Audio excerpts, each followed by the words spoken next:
annonce de longues marches. Le gouvernement devrait prendre des mesures pour mettre un terme à la guerre.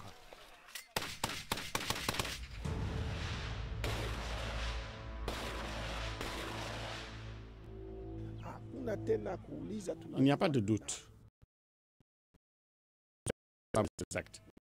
Nous unions les coupables.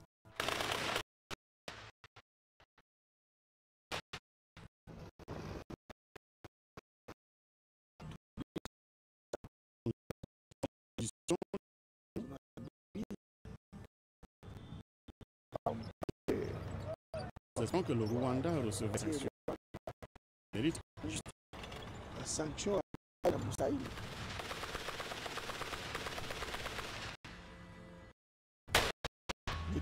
Crucial est de reconnaître que l'adversaire dans cette situation est l'armée rwandaise. C'est l'armée rwandaise qui orchestre les activités des rebelles du M23 et c'est un fait dont nous sommes pleinement conscients. Monsieur le Président, l'implication du Rwanda et sa responsabilité dans la tragédie que vivent mon pays et mes compatriotes des zones occupées par l'armée rwandaise et ses alliés du M23 ne sont plus discutables.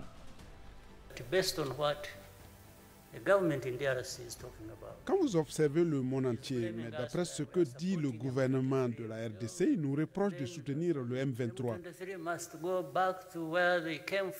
Le M23 doit retourner d'où il vient. Nous essayons même presque régulièrement d'expliquer que ceux qui combattent là-bas ne viennent pas d'ici.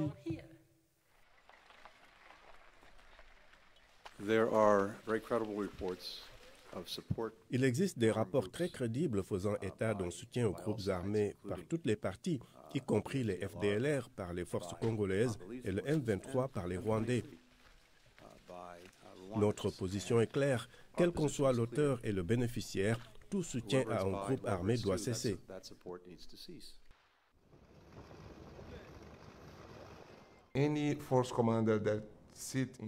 Tout commandant de force qui s'assoit sur cette chaise en pensant qu'il s'agit d'une opération militaire qui ne réussira pas, ce n'est pas le cas, car c'est une opération politique, diplomatique et militaire.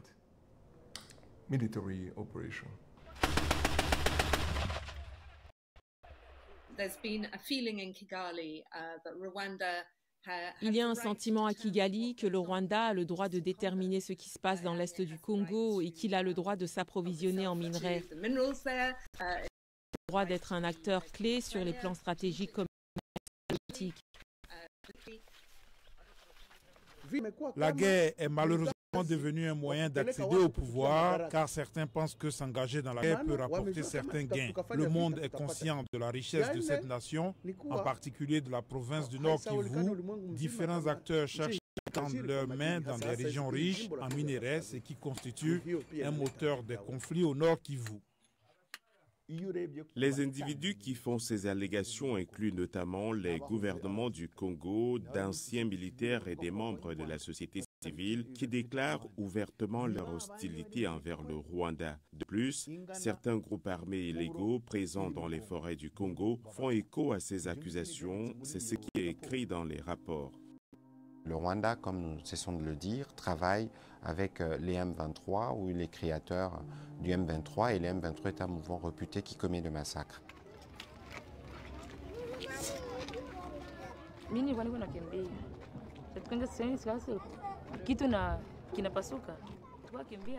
Je fuyais les rebelles et j'ai entendu un grand bruit, comme si quelque chose s'était cassé.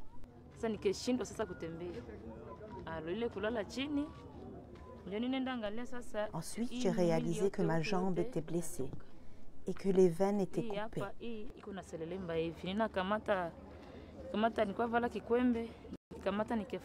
Je ne pouvais pas marcher. Je suis tombée au sol. Quand j'ai regardé ma jambe, j'ai vu que la peau sur cette partie était complètement endommagée. J'ai dû utiliser mes vêtements pour envelopper ma jambe.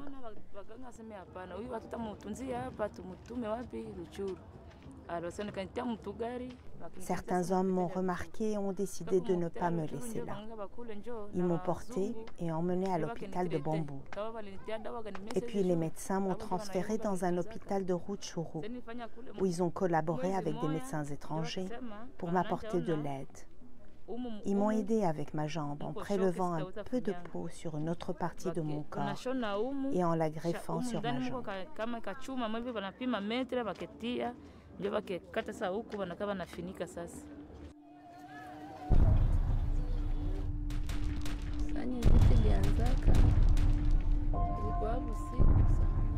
Quand la guerre a commencé, c'était à 2 h du matin. Nous avons commencé à entendre le bruit des armes à feu et des bombes.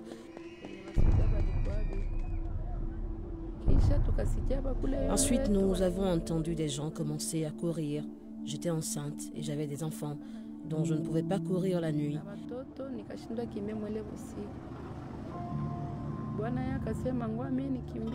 Mon mari a dit qu'il devait fuir parce que les rebelles recherchent toujours des hommes.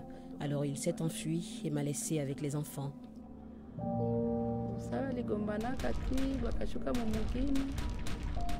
Les rebelles sont venus chez moi. J'avais un petit magasin à l'extérieur qui vendait de l'alcool. Alors ils ont détruit ma porte et sont entrés chez moi. Ils m'ont trouvé avec mes enfants. Ils ont bu tout l'alcool là-bas et m'ont forcé à leur donner tout l'argent que j'avais.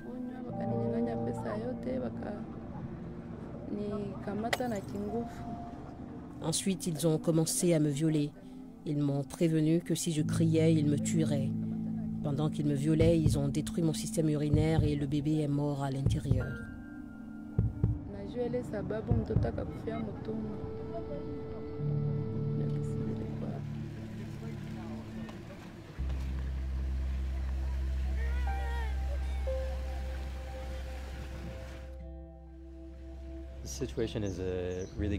La situation est vraiment préoccupante au Nord Kivu en général. Une situation dans laquelle plus d'1 million de personnes ont été déplacées au cours des derniers mois. Et cela dans un contexte où déjà un système de santé souffrait d'un manque de nutrition, un manque de soins thérapeutiques pour aider les enfants, un manque de ressources dans les centres de santé et dans les hôpitaux. Maintenant, avec toutes les personnes déplacées dans la région, la situation est devenue bien pire.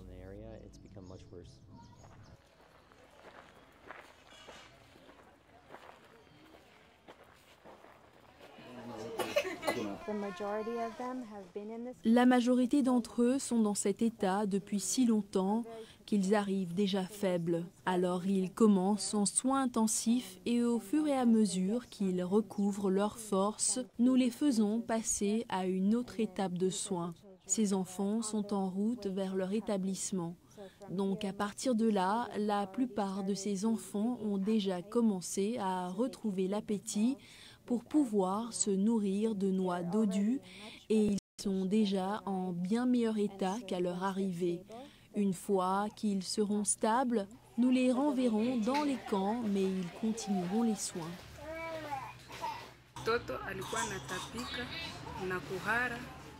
Mon enfant vomissait et avait la diarrhée et son corps était très chaud. Je suis allée à l'hôpital et ils m'ont donné des médicaments, mais ça n'a pas marché. Alors j'y suis retournée et ils m'ont envoyé ici. Ici, ils lui ont donné des médicaments. Comment va-t-il maintenant? Il va bien. Qu'ont dit les médecins? Il souffre de sous-alimentation.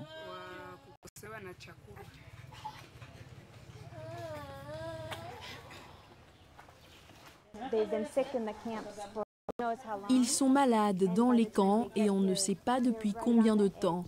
Et lorsqu'ils arrivent ici, ils sont au bord du gouffre. Nous faisons de notre mieux pour intervenir et nous leur prodiguons les meilleurs soins possibles. Mais parfois, il est trop tard pour eux et ils sont si faibles qu'ils ne peuvent pas tenir. Nous avons malheureusement perdu beaucoup de cas comme ça.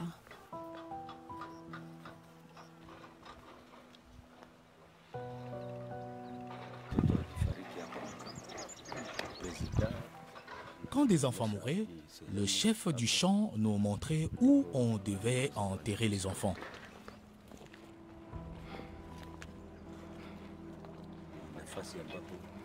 C'est ici que nous avons enterré les enfants décédés.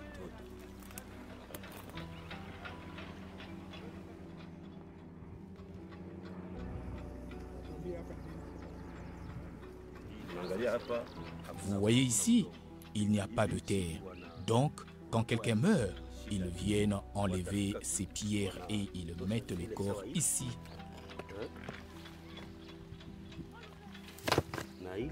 Et mettent des pierres dessus, et c'est comme ça que nous enterrons le corps.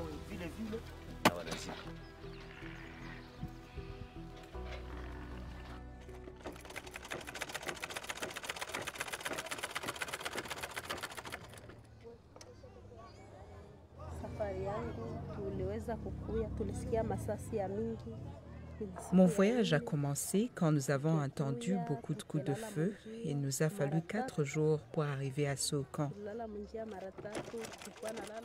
En chemin, nous avons dormi dehors.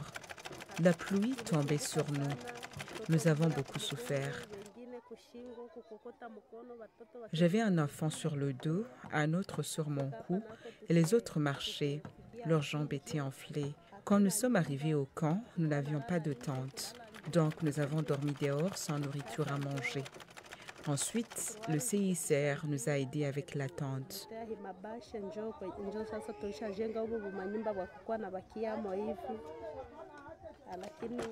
Mais ça fait 2 mois et ils ne nous ont rien donné. Nous n'avons toujours pas de nourriture. Et nous avons faim.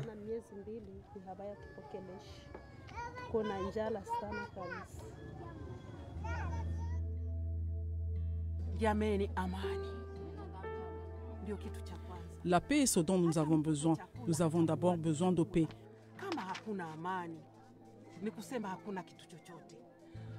Même si vous les nourrissez, s'il n'y a pas de paix alors qu'il n'y a rien, toutes ces gens que vous voyez ici cultiver chez eux, ils mangeaient des légumes, des pommes de terre et d'autres aliments. Ce que nous demandons à Dieu, c'est de nous aider à avoir la paix pour que ces gens puissent rentrer chez eux.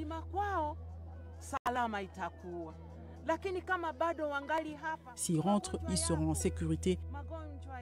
Mais s'ils sont toujours ici, il y a des maladies.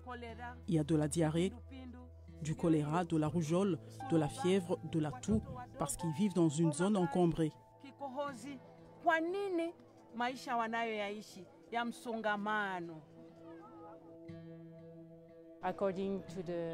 Selon le plan de réponse humanitaire, 26 millions de personnes sont dans le besoin en RDC en 2023 et le plan de réponse humanitaire couvre seulement 10 millions de personnes en 2023. En 2022, c'était de 8,8. La crise s'aggrave. Nous avons donc besoin d'attention.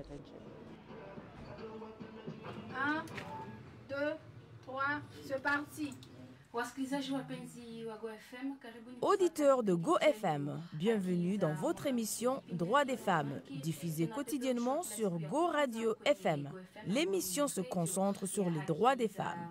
À mes côtés, Natacha Sekeraviti et Pasi Mubalama, une militante des droits des femmes.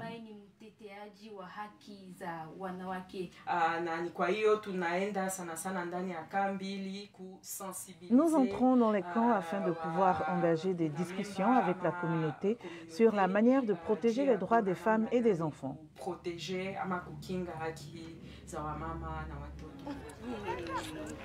Est-ce que tu vas chercher du bois avec ta mère?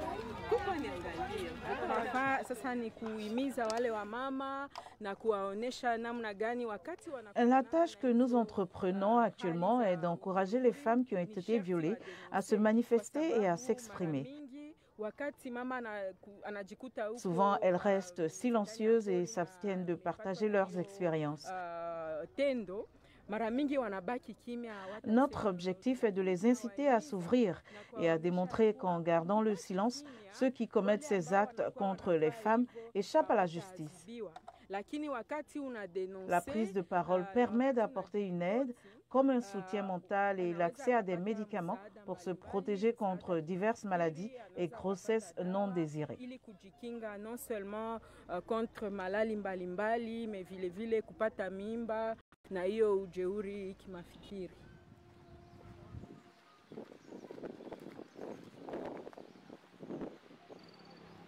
Kwa tafuta makuni Alors que je cherchais du bois de chauffage, j'ai rencontré quelqu'un devant moi. J'ai continué à ramasser le bois, mais il m'a demandé d'où je venais. J'ai dit que j'étais juste en train de ramasser du bois de chauffage. Il a ensuite dit que si je n'acceptais pas ses exigences, il tuerait mon enfant. Il a ensuite dit que j'avais de beaux bébés et que je pouvais lui en donner un. Je lui ai demandé de faire preuve d'empathie, mais il a continué. Une altercation physique s'en est suivie, au cours de laquelle il m'a maîtrisée par la force. Il a commencé à faire ce qu'il voulait jusqu'à ce qu'il ait fini. J'ai pleuré pendant longtemps. Je ne suis plus retournée ramasser du bois de chauffage. Après, j'ai repris la route vers le camp. À mon retour, mon mari m'a posé des questions sur le bois de chauffage, mais j'ai répondu que je ne pouvais pas continuer à ramasser du bois à cause des fortes pluies. C'est ce que nous avons constaté lorsque nous sommes arrivés dans cette zone et nous avons commencé à répondre aux besoins urgents que nous constations dans les centres de santé, dans les hôpitaux. On nous a dit que les cas de violence sexuelle avaient plus que doublé, triplé, parfois quadruplé dans certains de ces centres. C'est donc extrêmement préoccupant. Et cela, bien sûr, dans un contexte où toutes les femmes ne savent peut-être pas qu'il existe des services qui peuvent les aider en matière de violence sexuelle. Je n'ai pas parlé de ce qui s'est passé jusqu'à présent. Aujourd'hui, je partage avec vous cette douloureuse expérience pour mettre en lumière les adversités que nous subissons dans cet environnement difficile. Comment allons-nous continuer à vivre ainsi?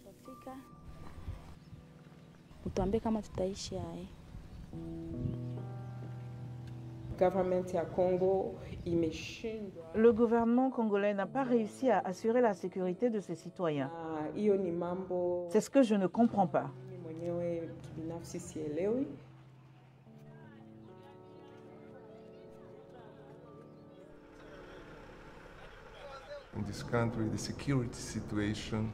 Dans ce pays, la situation sécuritaire est un défi majeur dans une nation aussi grande.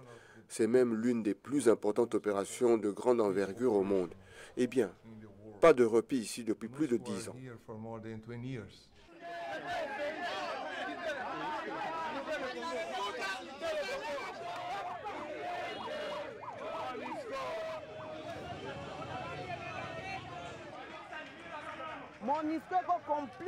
La MONUSCO est complice de tous les conflits en cours en République démocratique du Congo.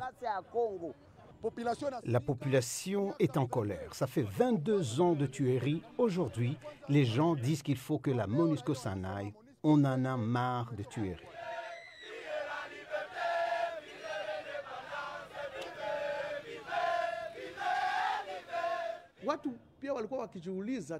Les gens se demandent depuis longtemps que fait la MONUSCO. Que fait-elle? Les rebelles tuent à côté des camps de la MONUSCO. Donc les gens se demandent quel est leur travail. La MONUSCO est devenue pour nous un problème de sécurité. Là où elle devait être la solution, elle devient le problème. Parce qu'aujourd'hui, nous devons nous organiser sur chaque site de la MONUSCO d'avoir des policiers, sur chaque véhicule qui roule. Mais tout ça, ça nous pose un problème.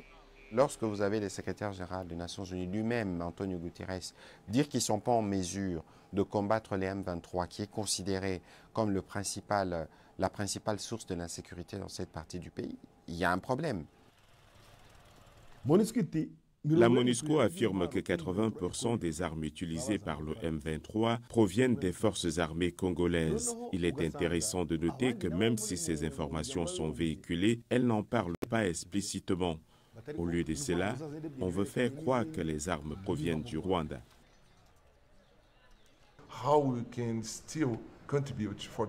Comment pouvons-nous encore contribuer à la stabilisation et à la paix ici dans l'est de la RDC? Comment il est possible qu'il y ait une présence massive de troupes ici dans ce pays et que des gens meurent encore parce que, pour certains d'entre eux, la tâche principale de la nouvelle pensée est d'engager les groupes armés. Mais ce n'est pas vrai. Le mandat est d'assurer la protection des civils.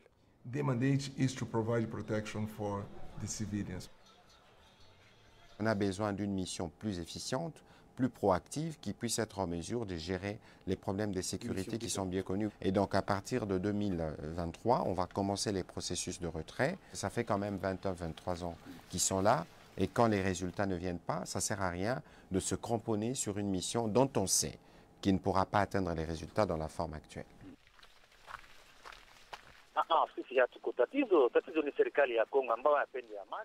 Le problème, c'est que c'est le gouvernement congolais qui ne veut pas la paix.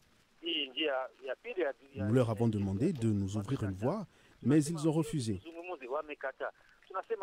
Nous leur avons demandé de s'asseoir et de discuter avec nous, et ils ont refusé.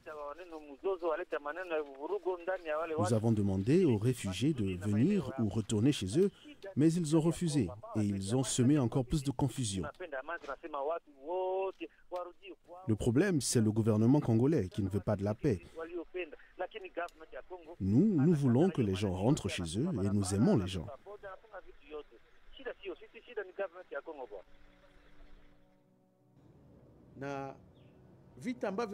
Il y a 4 causes principales à la guerre.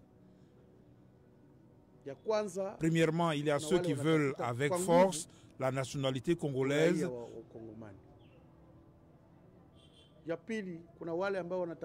Deuxièmement, il y a ceux qui cherchent une terre pour vivre, des terres pour cultiver et élever leur bétail.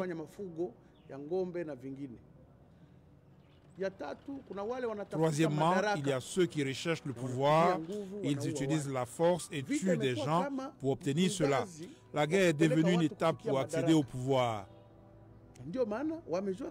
Et ils savent que s'ils mènent une guerre, ils obtiendront ce qu'ils veulent. La quatrième raison est connue du monde entier.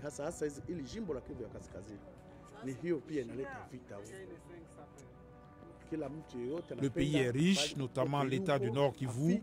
Tout le monde veut mettre la main sur les minéraux et c'est la raison de ces guerres au Nord Kivu.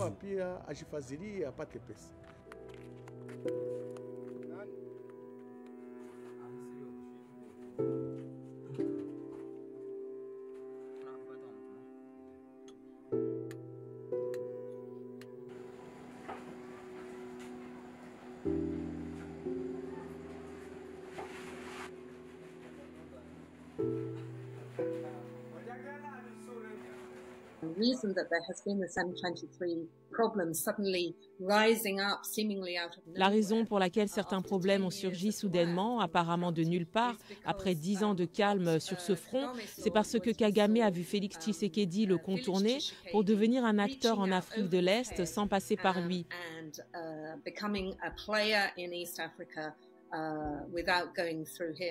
Cela signifie que Félix Tshisekedi et la RDC a été accueillis au sein de la communauté est-africaine. Je pense vraiment que c'est la raison pour laquelle le M23 devient soudainement un acteur majeur sur la scène, parce qu'il est en fait Paul Kagame qui dit au Congo, mais aussi au reste de l'Afrique centrale et au reste du monde, vous ne pouvez pas m'ignorer. Je dois faire partie du tout accord que vous concluez et si vous ne concluez pas, je causerai des problèmes.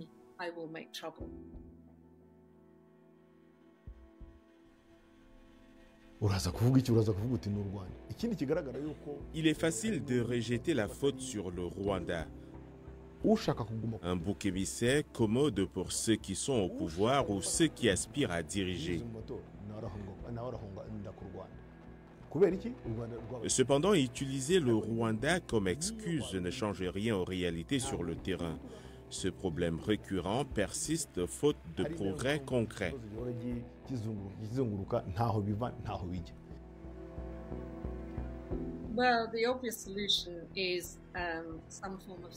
La solution la plus évidente est une forme de sanction. Et ce que nous avons vu, c'est que tout récemment, nous avons assisté à des tentatives plutôt édulcorées de sanctions de l'UE.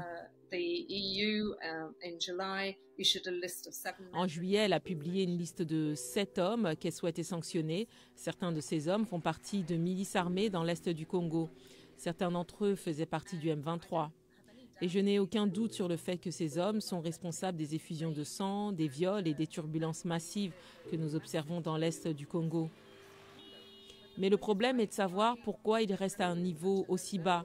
Nous savons que la chaîne de commandement remonte bien plus haut.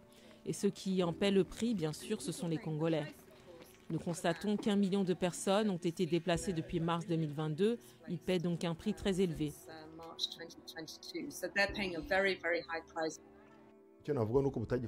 Ces sanctions ne visent pas l'ensemble du Rwanda, mais des individus spécifiques. Le Rwanda a déjà fourni des explications à ceux qui ont rédigé le rapport sur ce qui n'a pas été pris en considération. Par ailleurs, rien ne peut dissuader le Rwanda d'expliquer la situation du militaire sanctionné, notamment aux États-Unis d'Amérique, qui ont imposé ces sanctions. Je pense que le gouvernement congolais doit faire tout pour trouver une solution. Je ne sais pas s'il négociera avec le Rwanda ou avec le M23 parce que le gouvernement a refusé de négocier avec eux. Mais pourquoi refusons-nous de négocier alors que des gens continuent de mourir? Ce n'est pas ça que les Congolais méritent de vivre dans leur propre pays. Et donc, la solution, c'est d'obtenir que ces Congolais puissent rentrer chez eux. C'est pour ça que justement, nous faisons des pressions pour qu'à travers la diplomatie, nous puissions obtenir les résultats, que ces Congolais rentrent chez eux. Le Rwanda est fermement convaincu que la voie du règlement des conflits avec les pays voisins passe par le dialogue pacifique et se dit pleinement préparé à de telles discussions.